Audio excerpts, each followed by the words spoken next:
வணக்கம் நேர்களே, நான் உங்கள் ஆஸ்ட்ரோ பூர்ணா. இன்றைக்கி நாம் பார்க்கக்கூடிய சிறப்பு பதிவு குரு பெயர்ச்சி 2026. இந்த 2026 குரு பகவான் மிதுன ராசியிலிருந்து கடக ராசிக்கு உச்சம் பெற போகிறார். வருகின்ற ஜூன் மாதம் 2ஆம் தேதி 2026 இந்த குரு பெயர்ச்சி நடக்க போகுது. இந்த குரு பெயர்ச்சி ஆகப்பட்டது கிட்டத்தட்ட 1 வருடங்களுக்கு, அதாவது 2027 ஜூன் மாதம் 25ஆம் தேதி வரைக்கும் இந்த குரு பகவான் கடக ராசியில் இருந்து செயல்பட போகிறாரு. இந்த கடக ராசியில் இருக்கக்கூடிய இந்த குரு பகவான் அவருடைய 5ஆம் பார்வையாக விருச்சிக ராசியையும், 7ஆம் பார்வையாக மகர ராசியையும், 9ஆம் பார்வையாக மீன ராசியையும் பார்வையிடுகிறார். இந்த காலகட்டத்தில் ஒவ்வொரு ராசி என்பவர்களுக்கும் என்ன மாதிரியான ஒரு பலன்கள் அப்படின்றத நம்ம பார்த்துட்டு வந்துட்டு இருக்கோம். அதனுடைய வரிசையில் துலாம் ராசி அன்பர்களுக்கு நம்ம இன்னைக்கு பார்க்க போகிறோம். துலாம் ராசி அன்பர்களுக்கு இந்த குரு பகவான் 10ஆம் இடமான அந்த கர்மஸ்தானத்தில் உச்சம் பெற போகிறார். இந்த துலாம் ராசி அன்பர்களுக்கு உபஜய ஸ்தானாதிபதி, அடுத்து பார்த்திங்கன்னா ருணரோக சத்ருஸ்தானாதிபதி, 3, 6 குடைய அந்த குரு பகவான் உங்களுடைய 10ஆம் இடத்துல உச்சம் பெற போகிறார். இது என்ன மாதிரியான ஒரு விஷயத்தில் உங்களுக்கு மாற்றங்களை கொடுக்க போகுது, உங்களுடைய குடும்ப வாழ்க்கை எப்படி இருக்க போகுது, இது நாள் வரைக்கும் இருந்த குடும்பத்தில் இருந்த சில தொந்தரவுகள் எந்த மாதிரியான ஒரு திருப்பங்களை நோக்கி நகரப்போகுது அப்படின்றத நம்ம இந்த பதிவில் பார்க்க போகிறோம். இந்த சேனலை முதன்முறையாக பார்க்குறீங்க அப்படின்னா சப்ஸ்கிரைப் பண்ணிக்கோங்க, பெல் பட்டனில் ஆல் ஆப்ஷன் சூஸ் பண்ணிக்கோங்க. துலாம் ராசி என்பர்கள் அப்படின்னு எடுத்துக்கிட்டாலே காலபுருஷனுக்கு 7ஆம் இடத்துல இருக்கக்கூடிய ஒரு ராசி இந்த துலாம் ராசி என்பர்கள். ஒரு கம்யூனிகேஷன் ஸ்கில் அப்படின்றது அதிகப்படியாக இருக்கும். மற்றவர்களை கவரக்கூடிய விதத்தில் தான் இவர்களினுடைய பேச்சுமே இருக்கும். ஒரு அடாவடித்தனமான ஒரு பேச்செல்லாம் இந்த துலாம் ராசி என்பர்கள்கிட்ட இருக்காது. துலாம் ராசிக்கு அந்த குறியீடே பார்த்தீங்கன்னா தராசு தான். மற்றவர்களை அனுசரித்து போகக்கூடிய ஒரு நபர்கள் இந்த துலாம் ராசி என்பர்கள். ராசிக்கு அதிபதி சுக்கிரன் அப்படின்றது இருக்கிறதுனால ஒரு வருமானத்தில் அதிகப்படியாக எண்ணங்கள் அதிகப்படியாக இருக்கும். அதே மாதிரி சேமிப்பு அப்படின்றது அதிகப்படியாக ஒரு கவனங்கள் இருக்கக்கூடிய ஒரு ராசி என்பர்கள். வாழ்க்கையில் எவ்வளோ ஒரு கஷ்டங்கள் வந்தாலும் பரவாயில்ல, கடன் மட்டும் வாங்கக்கூடாது அப்படின்னு நினைக்கக்கூடியவர்கள் இந்த துலாம் ராசி என்பர்கள். இப்படிப்பட்ட இந்த துலாம் ராசி என்பர்களுக்கு குரு பகவான் 10ஆம் இடமான அந்த கர்மஸ்தானத்தில் உச்சம் பெற போகிறார். இந்த 10ஆம் இடத்துல குரு வராரு அப்படின்னாலே பார்த்தீங்கன்னா தொழில் இடத்துல தொழில் ஸ்தானம் அப்படின்றது தான் இந்த 10ஆம் இடம். இந்த 10ஆம் இடத்துல குரு வராரு அப்படின்னாலே பார்த்தீங்கன்னா தொழில் செய்கிறதுல சில நேர்மைகள் அப்படின்றது கண்டிப்பாக இருக்கும். இந்த துலாம் ராசி என்பவர்களுக்கு இந்த சமயத்தில் மட்டும்தான் இந்த குணங்கள் இருக்குமா அப்படின்னு கேட்டிங்கன்னா கிடையாது. எப்போதுமே பொதுவாகவே அதிகப்படியாக ஒரு தராசுனாலே நியாயத்தோடு தான் இருக்கணும். அப்படி இருந்தால் தான் இவர்களினுடைய வாழ்க்கையே ஒரு நல்ல ஒரு ஃப்ரூட்ஃபுல்லாக இருக்கும். அப்படி இருக்கக்கூடிய இந்த துலாம் ராசி என்பவர்களுக்கு தொழிலில் மேலும் ஒரு கண்ணியத்தோடையும் ஒரு நேர்மையோடும் நடக்கக்கூடிய ஒரு நேரமாக தான் இந்த ராசி என்பவர்களுக்கு இருக்க போகுது. பொதுவாக நம்ம ஒரு ஜாதகத்தில் 10ஆம் இடத்துல குரு இருக்கிறாரு அப்படின்னாலே பார்த்திங்கன்னா அவர்களால் தொழில் செய்யவே முடியாது. ஏன்னா தொழில் செய்யணும்னா அதிகப்படியான ஒரு வார்த்தைகளை புரட்டி பேசணும், தேவையில்லாத இடத்துல போய் தேவையில்லாத விஷயங்களை பேசணும். இந்த மாதிரியாகலாம் ஒரு முன்னுக்கு முரணாக செயல்படக்கூடிய ஒரு அமைப்பு தான் தொழில்னாலே ஆகிப்போச்சு இந்த கலியுகத்தில். அந்த காலத்துலலாம் தொழில் செய்கிறாங்க அப்படின்னா பார்த்திங்கன்னா புராண காலத்துலலாம் ஒரு நேர்மையோடு செய்வாங்க. தொழில்ன்றது பார்த்திங்கன்னா எந்த விதமான எதிர்பார்ப்பும் இன்றி உங்களுடைய ப்ராடக்டை எப்படி விற்கிறீங்க அப்படின்ற மாதிரியானதான் அந்த புராண காலத்துலலாம் அந்த தொழில்ன்ற அமைப்பு இருக்கும். இப்போ இந்த கலியுகத்தில் அந்த 10ஆம் இடத்துல குரு வந்து இருக்கிறாரு அப்படின்னாலே இவங்களால தொழில் செய்ய முடியாது. ஏன்னா எவ்வளவுதான் இவங்களால நேர்மையாக செய்ய முடியும். அதனால அந்த தொழிலை இழுத்து மூடுறதுக்கு உண்டான ஒரு சூழ்நிலையும் இந்த துலாம் ராசி என்பவர்களுக்கு இருக்கும். இப்போ கோச்சார நிலவரப்படி அவர் அந்த 10ஆம் இடத்திற்கு வர்றாரு அப்படின்னாலே பார்த்தீங்கன்னா அந்த தொழிலில் நேர்மையின் மூலமாக அதிகப்படியான வளர்ச்சிகளை பெறக்கூடிய ஒரு தருணம். நேர்மையினால் உங்களுடைய ப்ராடக்டோடைய குவாலிட்டியினால் அந்த ப்ராடக்ட் ஆகப்பட்டது உங்களுக்கு ஒரு வளர்ச்சியை கொடுக்கக்கூடிய ஒரு தருணம். உங்களை தேடி சில கிளையண்ட்ஸ்லாம் வரக்கூடிய ஒரு நேரமாக தான் இந்த துலாம் ராசி என்பவர்களுக்கு இருக்க போது.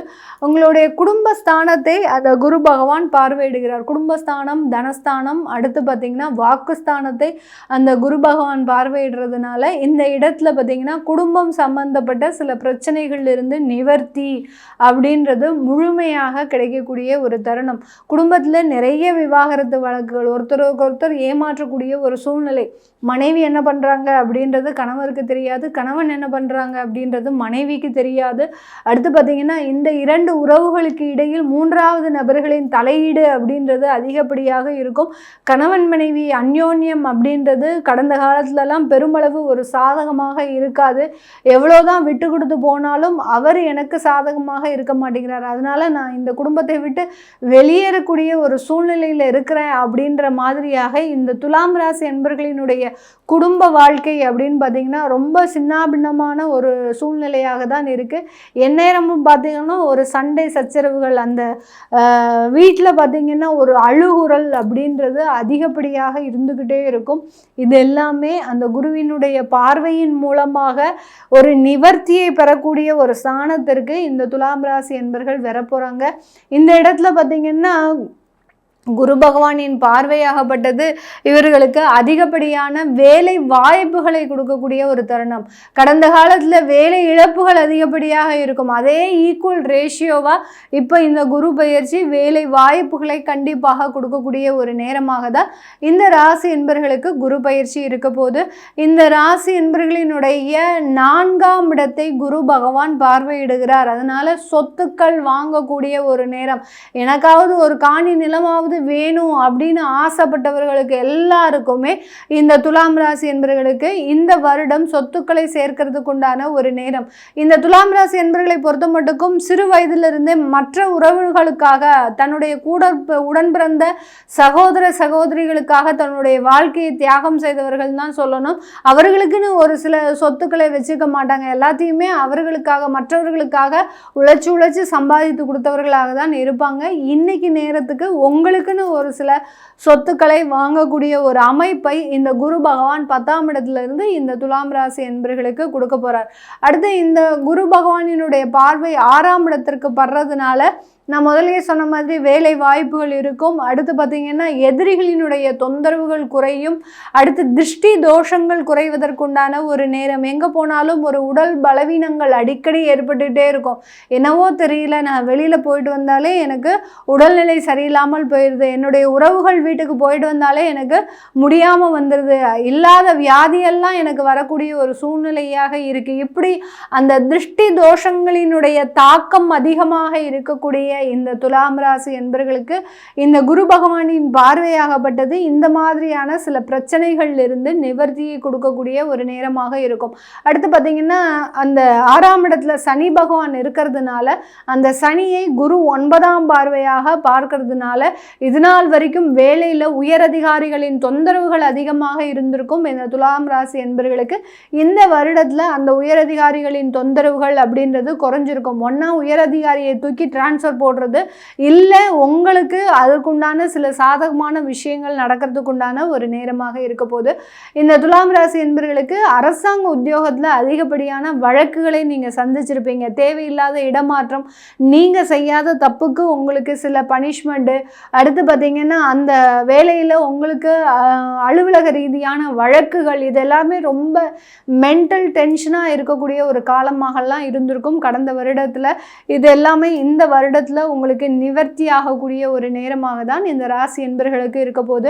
இந்த துலாம் ராசியில் இருக்கக்கூடிய சித்திரை நட்சத்திர அன்பர்களுக்கு உங்களுடைய உடன் பிறந்தவர்களோடு ரொம்ப கவனமாக இருக்கணும்.